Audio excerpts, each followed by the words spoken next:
All right, the purpose of this video is to replace the disk inside FED3 with a new design that's easier to install and to remove.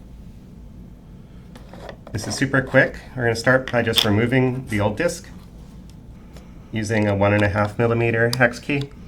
Just open the set screw and take the disk out.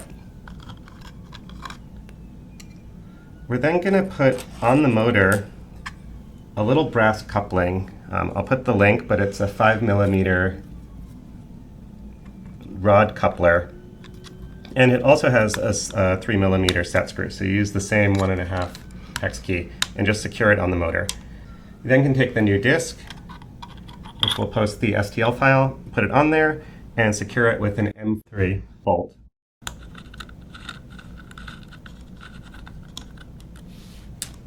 And that's it. Once it's on there, you can turn it on. Make sure it spins. And it's a much more secure way to attach and to remove this disk from the inside of FED3.